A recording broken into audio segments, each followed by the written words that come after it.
Danny, thanks so much for being here with us. It's such a pleasure to talk to you. I'm really excited to learn more from you about sales enablement. Yeah, happy Great, to be here. great. So let's jump straight into it. One of the evergreen topics of sales director is keeping their sales reps highly motivated. Today, with a lot of uncertainty around us and all those events that keep popping up, it's not an easy task. Yep. How can sales enablement help to address this challenge? Yeah.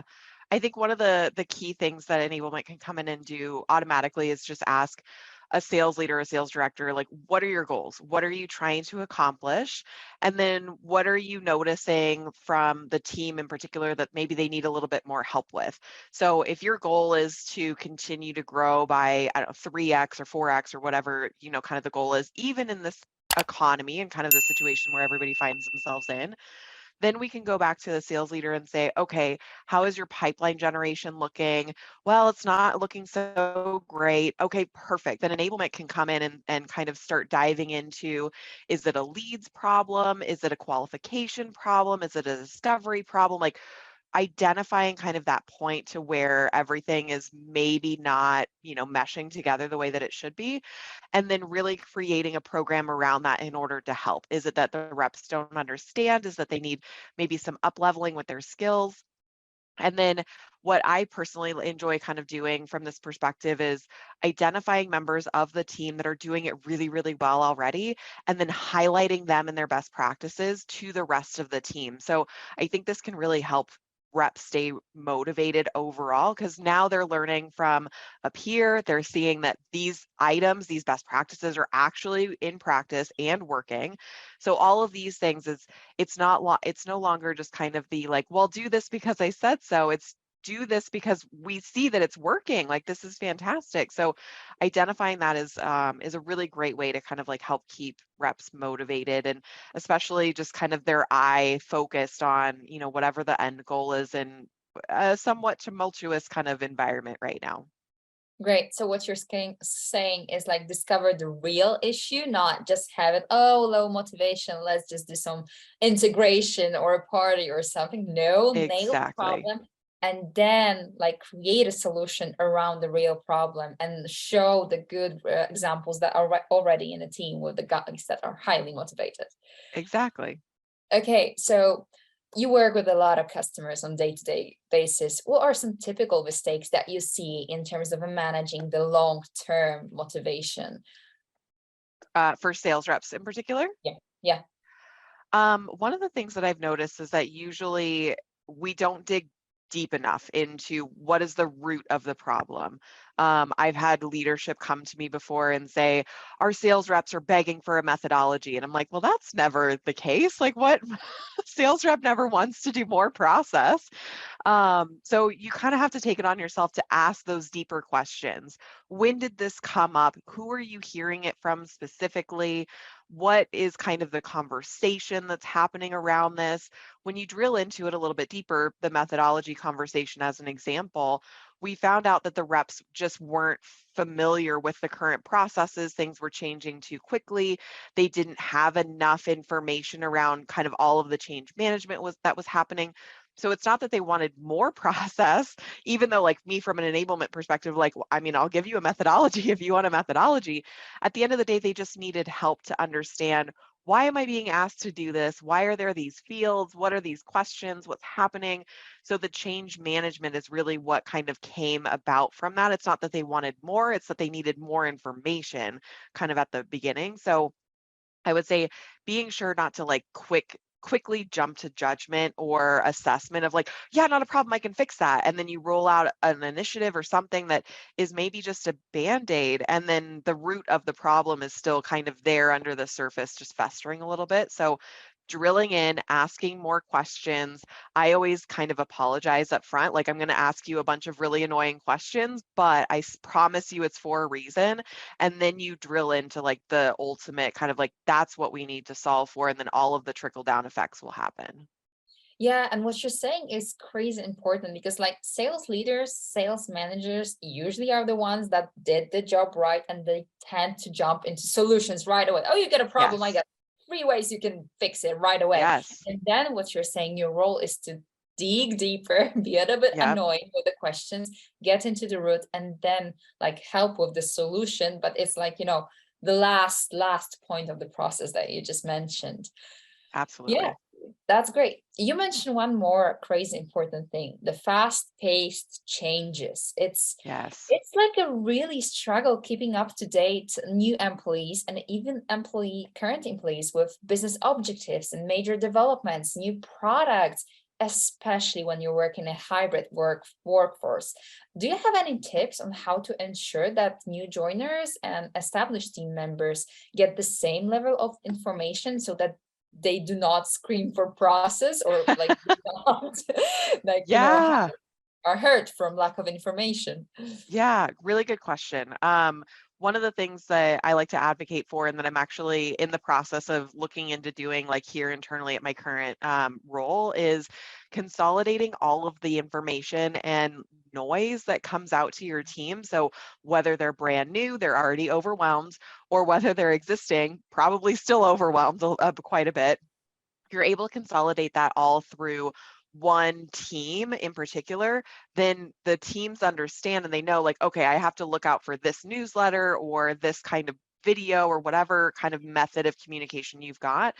And then for any new hires that start after the fact, creating some kind of library of content that they can go back and kind of reference all of that material, or even existing reps. If they're just like, I remember that Stephanie said this one thing about this product update, but I don't remember what it was or when it happened or whatever, they can go back and kind of search for it. So streamlining communications from every department that is trying to get the attention of your customer facing teams, hugely, hugely important in order to make sure that they retain it, that they are focused, that they can actually get the information that they need kind of across to them. Yeah, and what you mentioned, like cutting the noise, because actually, when they're trying to do their job, they're talking to customers, not to internal people. And like, this is crazy important for them to still pay attention to all those Yeah. information and updates, to be really, really like nail down what is important to them, not just, get all the information at once. Absolutely. Okay, so I would love to talk about one more thing, which is actually learning and skill development in sales departments. Yeah. For motivation, it's known that it's a good tool, like to help build and develop salespeople. But actually, we did a survey that here in Poland, you may believe it or not, that many companies still only have one training a year for sales team. So I Wow. wanted to ask, in your opinion, what is the role of training, like the constant training, the Yeah. plan for training and overall motivation and success of a sales team? Yeah. I think a lot of times when people think of training, or even sales leaders are like, we need a training on this or something like that, they imagine this large kind of thing that's going to take the reps off of the floor, off the phones for an entire day, a week, or something. Like, they imagine kind of this really large initiative or program or rollout. And while those can be incredibly impactful and incredibly useful, more often than not, especially in the environment we find ourselves in, we've got TikTok, we've got Instagram, we've got all these social kind of channels that serve up information in these bite-sized chunks. We really should think about learning in a very similar kind of way of, how do I kind of just drop information on you throughout so that it's not a heavy lift for me as kind of the enablement person, or a heavy lift for my learner at the end of the day too. Now they're absorbing information in a very similar way that they absorb information in their personal lives, and it's easier for them to kind of digest it and then like recall it at the end of the day. So you can kind of reinforce those little nuggets of like, hey, remember when like last week we were talking about this quick win or whatever it might be. That's a really crucial part. So I would say challenge your thinking as far as what training actually is or has been in the past, and think through, is there a better way that we can maybe deliver this or inform our teams around what's going on, and get a little bit creative with your approaches depending on the information and the type of sales teams that you've got.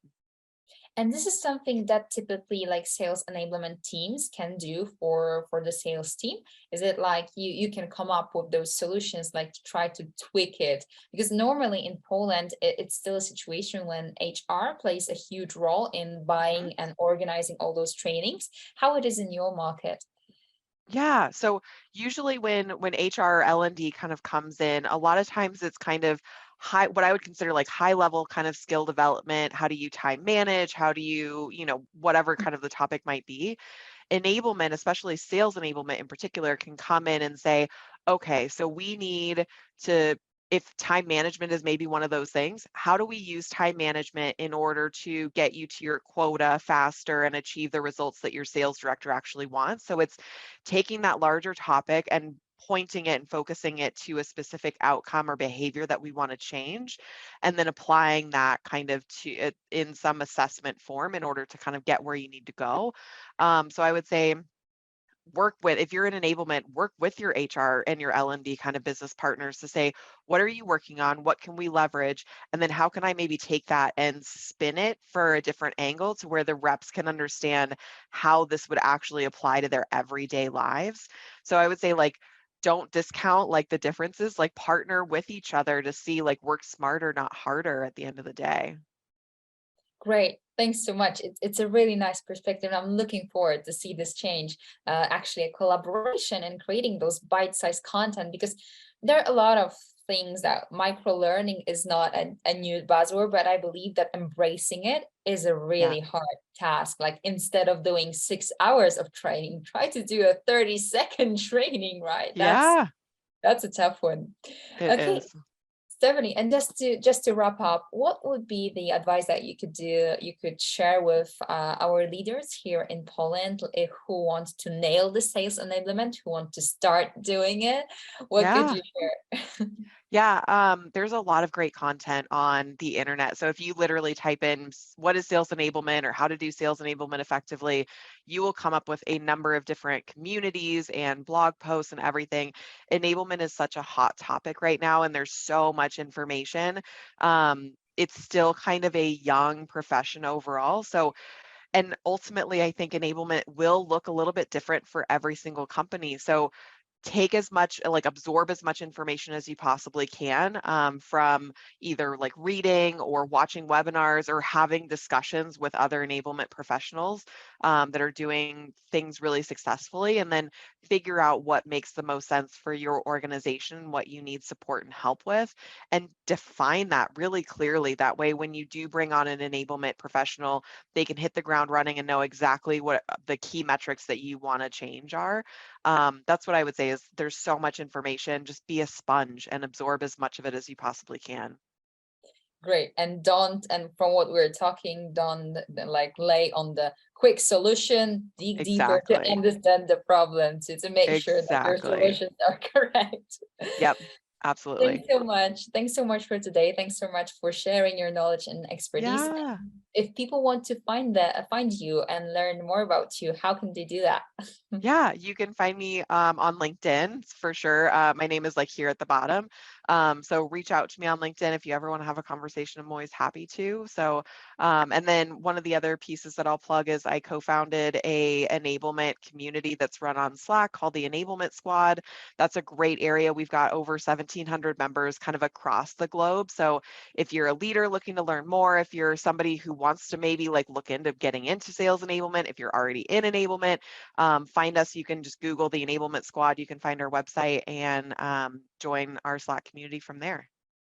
Great. I think it's a great place to start. And thanks again. Have a great afternoon. Thanks.